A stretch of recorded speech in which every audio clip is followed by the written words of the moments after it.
Verilmiş kütləli deyir. Deməli, M konstantdır. Kinetik enerjisi sabit qalmışdır deyir. Deməli, izotermik proses olub. YK bərabər 2-də 3 KT-dir. Temperatur da demək ki, sabit qalıb. Konsentrasiya azalıb. N bərabər N bölü V-dir. Konsentrasiya azalıbsa, deməli, həcm artıb. Deməli, söhbət izotermik genişlənmədən gedir. Sükunət vəziyyətindən bərabər yeyinləşən hərəkət baş verir. Qüvvənin gördüyü iş. Bərabər yeyinləşən hərəkətdə qüvvə ilə sürət eyni istiqamətdə yönəlir. Yəni, yer dəyişmə eyni istiqamətdə yönəlir. Əgər belədirsə, onda həmin qüvvənin gördüyü iş müsbət olacaq. Y variantı. Belə də yaza bilərik. A bərabərdir Fs. F vurulsun, sabit qüvvə deyir onsuz da. S-in də yerinə qoyacaq AT kvadratı bölü 2. A da konstantı bərabər yeyinləşən hərəkət deyir. T-dən kvadratik asılı olacaq. Sükunətdən başladığı üçün V0-da 0-dır. Sabit cəryan dövrəsində kondensator qoşulmuş lampa ani közərir, sonra sönür. Sarğac qoşulmuş lampa isə yanar. Dəyişən cəryan dövrəsində həm kondensator, həm də sarğac qoşulmuş lampalar hər ikisi işləyir. Bu sabit cəryan dövrəsidir. Sarğac qoşulmuş lampa yanır. İndi kondensatora lampanı qoşuruq. Və kondensator qoşulmuş lampa yanır ani olaraq, sonra sönür. Deməli, dəyişən cəryan dövrəsini yerləşdiririk indi və müşahidə edirik. 1, 3, 4. İzobar prosesdə təzyiq sabit olur. İzoxorda isə həcm sabit olur. Qızma deyirsə, deməli, ikisində də temperatur artır, kinetik enerji artır. Verilmiş kütləli ideal qazda daxili enerji artır. Bunu ortaya yazıram. Düsturda qeyd edeyim. Delta U bərabər 2-də 3 nu R delta T. Qaza verilən istilik miqdarının hamısı onun daxili enerjisinin artmasına sərf olunur. Gərək iş olmasın. İş nə vaxt olmur? Həcm sabit olanda. Q bərabərdir. Delta U plus artırıq. Qaz xarici qüvvələr üzərində müsbət iş görür. Qazın müsbət iş görməsi onun genişlənməsi deməkdir. Qızma zamanı izobar qızmada qaz da həm də genişlənir. Müsbət iş görür. Qazın sıxlığı azalır. Sıxlıq ρ bərabər M bölü V-dir. Həcm artanda sıxlıq azalır. Burada izoxorda yox. İzobar qızmada temperatur artır, həcm də artır, sıxlıq azalır. Sıxlıq dəyişmir izoxorda. Çünki V sabitdirsə, ρ ilə N də konstant qalır. Təbii ki, verilmiş kütləli ideal qazda.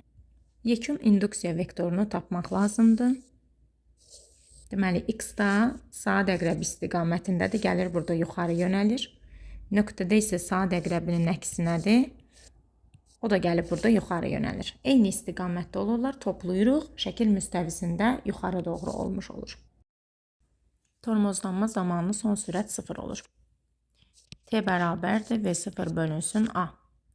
Yalnız sürtünmə qüvvəsinin təsiri altında hərəkətdə üfüqi müstəvidə MJ bərabər MA yazırıq. M-lər gedir, A-nın yerinə gətirib burada MJ qoya bilirik. Ona görə də tərs mütənasib asılı olur. Y nöqtəsi artıq dağılmağa az qalmış bir məqamdır. Möhkəmlik həddi adlanır. Nümunənin tab gətirə bildiyi maksimal gərginlik. A-dan B-yə gedən cisim bütün çevrənin 1/4 hissəsini gedir. Bura R-dir, bura R-dir. Burada olur R kökdə 2. R kökdə 2 4-ə bərabərdir. A nöqtəsindən C nöqtəsinə gəlsə, onda bura 2R-dir. 2R nəyə bərabər olar deyə soruşur. R-i buradan tapsam olacaq 4 bölünsün kök 2.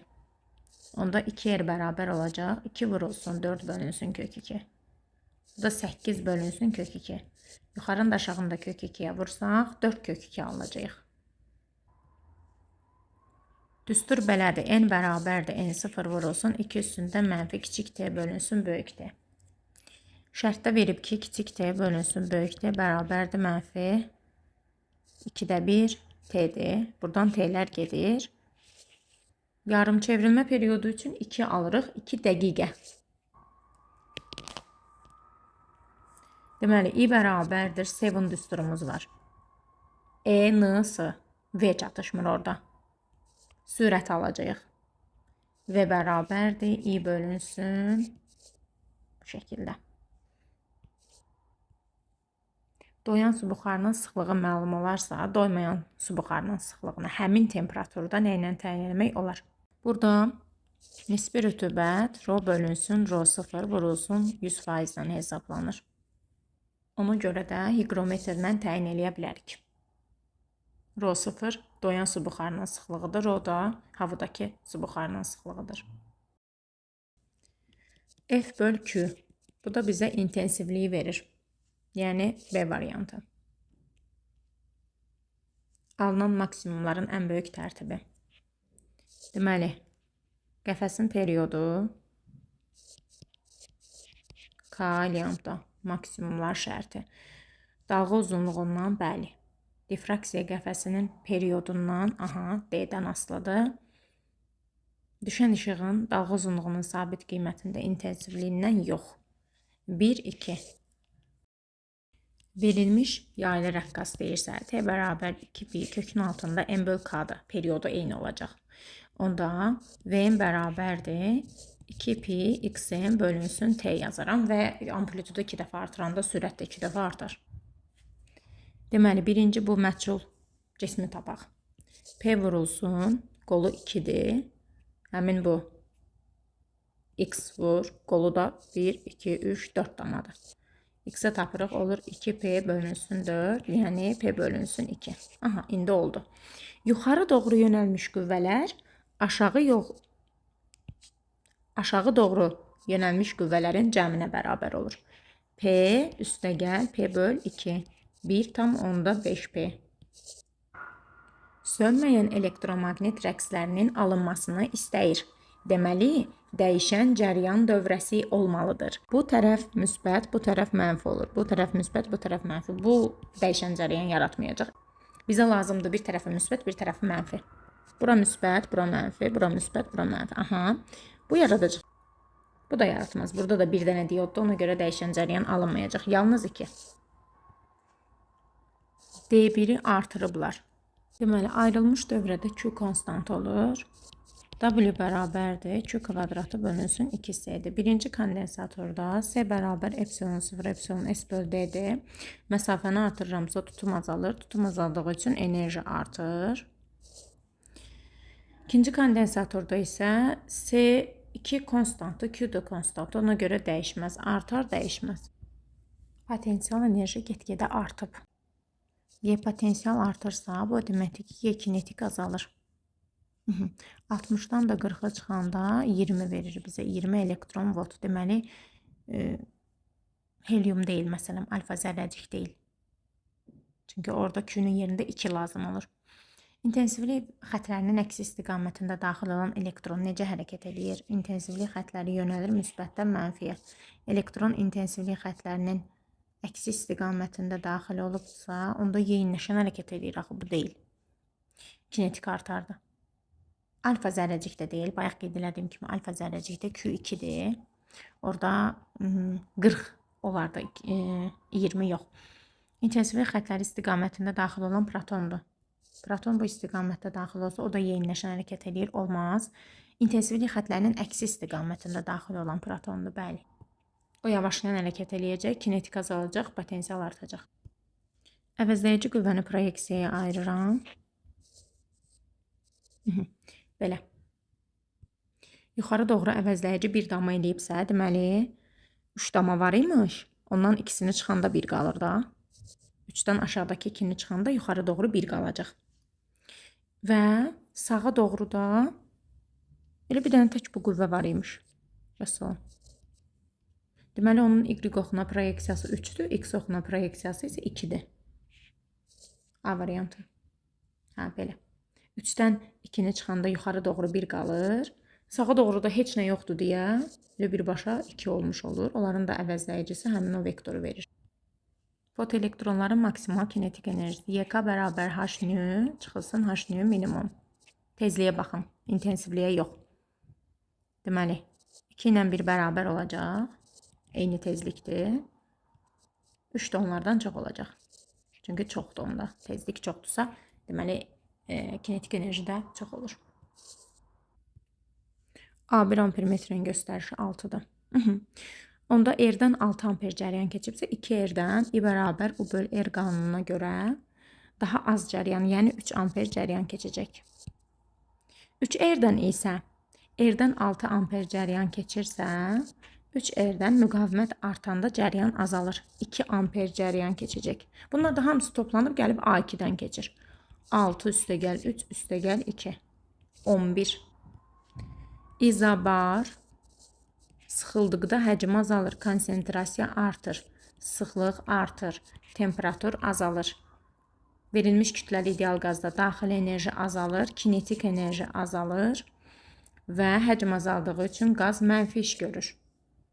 Xarici qüvvələr isə qaz üzərində müsbət iş görür.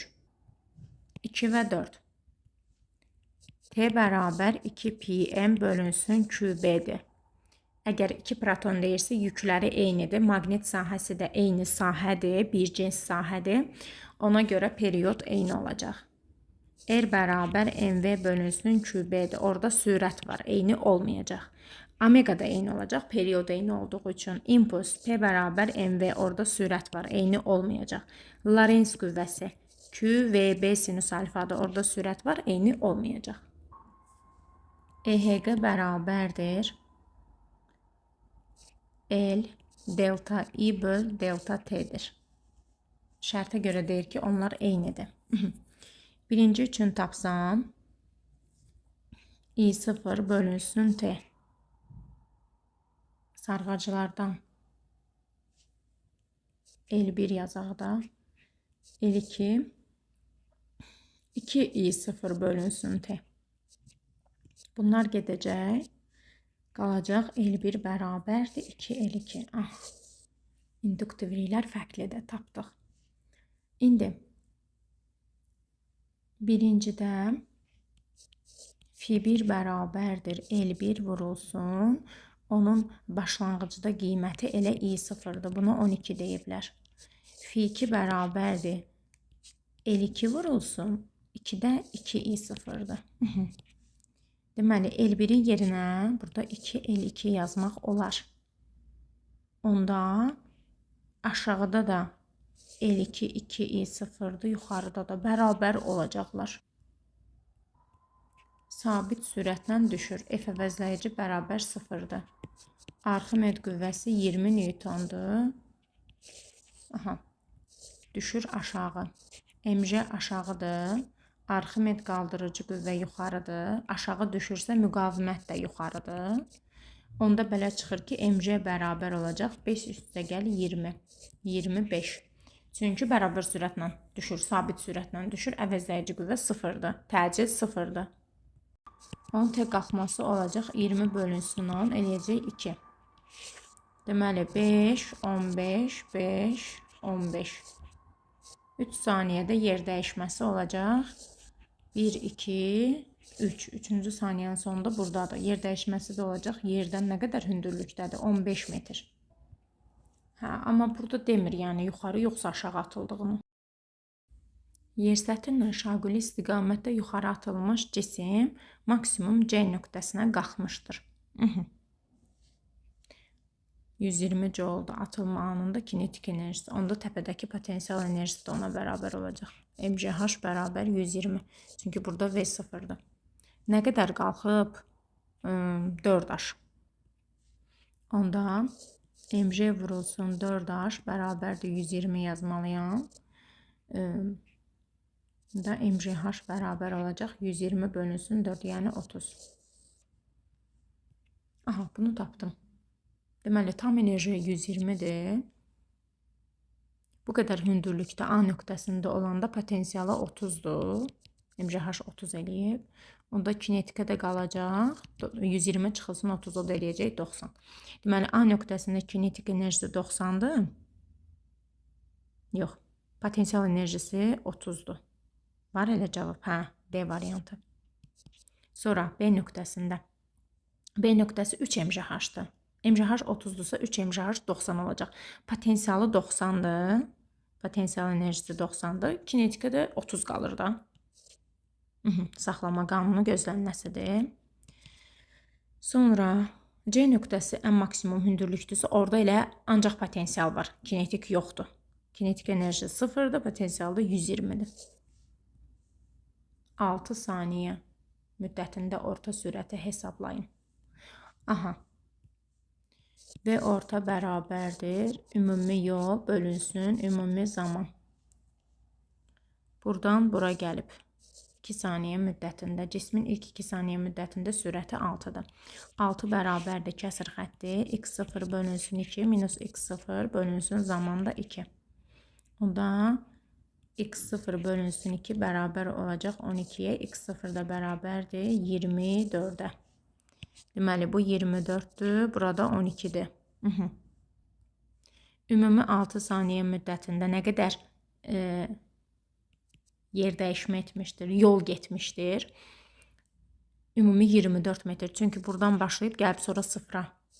Zaman da 6-dır. 24-ü də 6-ya böləndə 4 eləyir. Cismin xəyalının hündürlüyünü hesablayın. Toplayıcı linzadan 4F məsafədə yerləşmişdir. Aha. Bu D məsafəsi 2F-dən uzaqdadır. Onda xəyal F-lə 2F-in arasında alınır. Kiçildilmiş, həqiqi və tərsinə. Hündürlüyü 12 cm olan cisim. Balaca haşı verib 12 cm. Deməli, böyük H bölünsün balaca H bərabərdir F bölünsün D. Cismin xəyalının hündürlüyünü soruşur bizdən. Balaca H 12-dir. Xəyal məsafəsini bilmirəm, cisim məsafəsi 4F-dir. Xəyal məsafəsini tez tapaq. 1 bölünsün F bərabərdir 1 bölünsün 4F üstəgəl 1 bölünsün F. 1 bölünsün F də bərabər olacaq. Belə ortaq məxrəcə gətirsək. Belə F də bərabər olacaq 4F böl 3. 4F böl 3. Gətirib xəyal məsafəsinin yerinə 4F böl 3 yazmaq lazımdır. Bunlar gedir. H da bərabər olacaq. Deməli, 12 bölünsün 3. 4 eləyəcək. Sxemdəki ampermetrin göstərişi 3 amperdir. Dəyişən cərəyanda I təsir edici, deməli 3 amperdir. Təsir edici qiymət amplitud qiymətdən 2 dəfə az olur. Koordinat. Kondensatorun tutumunu 2 dəfə artırdıqda. Deməli, I təsir edici bərabərdir O təsir edici bölünsün XC. 1 böl omega C. O təsir edici omega C. Tutumdan düz asılıdır. Və 2 dəfə artırdıqda bu da 2 dəfə artacaq. Olacaq 6 amper.